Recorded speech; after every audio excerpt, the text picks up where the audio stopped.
Hello everybody and welcome back to another tutorial, and today I'm just going to be teaching you guys, or in another way showing you guys, all the pros and cons of all the utility items in Rivals so you can go and decide which one that you want to use.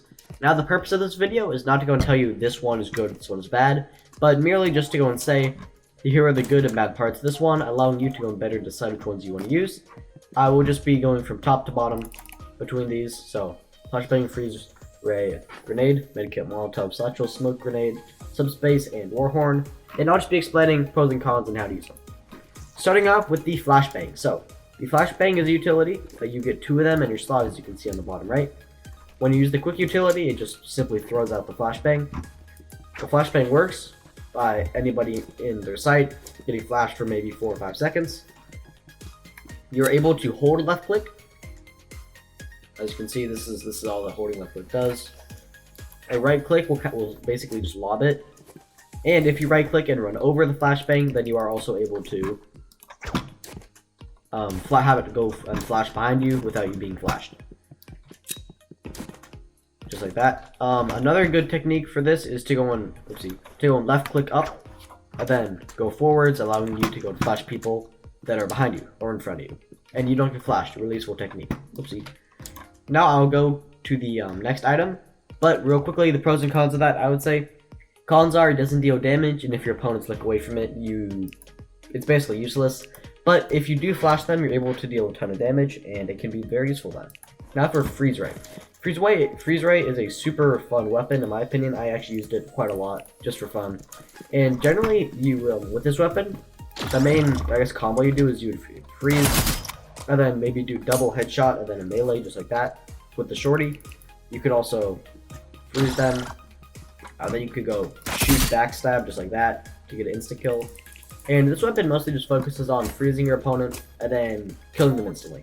And it's super strong if you use it right. Of course, if you miss your opponent, then this slot's just kind of being used up by a piece of trash because it only gets one ammo, so you have to go make that one ammo count a lot. My pros and cons for this weapon: pro is if you use it right, you get a free kill. Con is if you use it wrong, you just basically are missing a utility item. So if you really like glass cannon type builds, I try to use it. Next up, you have Grenade. Now Grenade is basically just the OG item. Of course, you can grenade jump with it. You just hold down left click with the grenade, and when you're in the air and moving forwards, it will launch you. You can also right click to lob. You can left click to throw. Just like that. Quick utility just simply does a throw. Oopsie. Quick utility just will simply throw the grenade over there. It deals 1 damage if you actually hit somebody with it directly. The amount of damage it deals if you just hit them with it, let me check, is 75 if you just hit them. So it means 2 grenades will kill them, but you unfortunately get 1. But it's on I think it's a 30-second timer. So you can't really just spam grenades. Next up, we have Medkit. Medkit is pretty useful, especially if you tend to go and get a lot of damage taken very fast, because you're able to heal yourself up. I can't really show how to heal because we're in the training range, but the only thing you have to know about it is that if you take damage while healing, then the medkit will stop healing you and you'll have to go and restart the healing process, which takes time. The medkit is on a charge time, so you can use it more than once per game, I think. Pretty sure about that. And it is pretty easy to counter. All you have to do is hit them with it. And I don't think you can move crazy fast because you can't have any other items out when you're holding in the medkit. So pros and cons are, if you're in maybe a 2s or 3s game, you can just let your teammates take the fight as you heal. But if you are taking damage or if someone's chasing you, it's pretty hard to use the medkit. Next up, we have the Molotov. Probably one of the most popular of all the ones on the list. The Molotov, it just deals a lot of damage. There's not much else to say about it. When you throw it, it has a large AoE. It does 25 DPS roughly. It's just good damage. There's nothing else to it. If you ever don't know what to pick, just pick Molotov. You can't really mess up with it. There's also some funny lineups you can do to hit spawns or points. I would just use it. It's similar to Grenade in the way you throw it. Holding left click, you just aim it. If you press quick utility, you just throw it. It's just really strong. I would say there are no cons to it. It's just probably one of the best ones in the game. Then we have the Satchel. Now, in my opinion, Satchel's pretty controversial, simply because people think of it as a very campy weapon where you just put 3 in an area and explode it. They're like, yay, 150 damage, I win. But you can use it in more ways than just that. For example, you can do this little jumping technique. I kind of got stuck on the zip line, but you are able to go and use it similar to a grenade jump, but 3 times, which is pretty fun. You also are able to deal 50 damage with it, so even if people think it's, a camping, cheating tactic, it's, 50 damage is 50 damage, so still worth using. I also would say there are no cons to this, but it's not as strong as Molotov, and it takes more time to get used to and be able to use well. So if you do want to use it, try to spend a bit of time in the training area, practicing it, and don't expect instant improvement. Next up, we have Smoke Grenade. Now, Smoke Grenade is probably one of the worst ones, unless you have a specific strategy around it and your opponents don't know how to play around it. Simply because all that it does is it places smoke. You do get 3 of them, and if you throw 2 of them, or 3 of them into the same spot, it does make it bigger, allowing you to cover up the entire map with smoke. Pretty fun. Now, the pros for this are if you're using something like a shotgun, then you can just hide in the smoke and try to shoot people.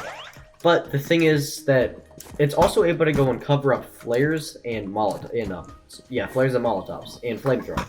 Meaning that if your opponent's using flamethrower, I'll just get all these weapons out right now. If your opponent's using flamethrower, this does not matter. Flamethrower. I can't really show the molotov, but oopsies. If your opponent's using flamethrower after this is thrown, I'm pretty sure flamethrower doesn't deal as much damage, if any. So when you're outside, I'm pretty sure the smoke just kind of sucks it up, if I remember correctly. And yeah, you're also able to move the smoke clouds by using the air blast from the flamethrower. So I would personally say this item isn't very strong. Would not recommend using it. Although it's just fun to go and try out. So if you wanna, it's interesting to try out, I would use Smoke Grenade, but I wouldn't recommend it when playing co-op. Now for Subspace Tripmine. I personally don't use this much, but in short, it just allows you to place these things, most likely on either spots where you can jump up really fast. So if I place this here, I'm able to go and launch myself up. Or you can also go and use it to go and try to trap your opponents by, for example, on Arena, you can put it on the bottom of either ramp where people like to step, and if the people do step on it, then it will be 150 damage. We'll place it right here, see if he triggers it. See if I can push him onto it. Shucks, but yeah, I'm pretty sure it deals 149 damage. It deals a lot of damage. I would recommend using it, although you only get 2 of them, and if you use it bad, it's kind of useless. A lot of people also just don't respect Subspace from what I've seen. I'm not quite sure why, but yeah. And then finally, we have Warhorn. All the Warhorn does is give you a speed bonus. I honestly highly recommend this one, especially if you're using a build just like the one I have here with these 3 items. It just gives you a ton of speed, allowing you to get places faster. Really good for quick attacks. Pros and cons for this. The cons are it doesn't deal damage, and if you use the speed to rush somewhere where the opponents are not there, it's kind of a waste. But if you are able to rush to the opponents, then you can kind of catch them by surprise, get a lot of damage in, and probably win the game. And that is my thoughts on the Warhorn. I'd say it's not as good as Molotov, but it is definitely up there. And that is all for this tutorial. Hope it has helped you out. If you want me to make any more tutorials, please let me know in the comments down below, and have a nice day.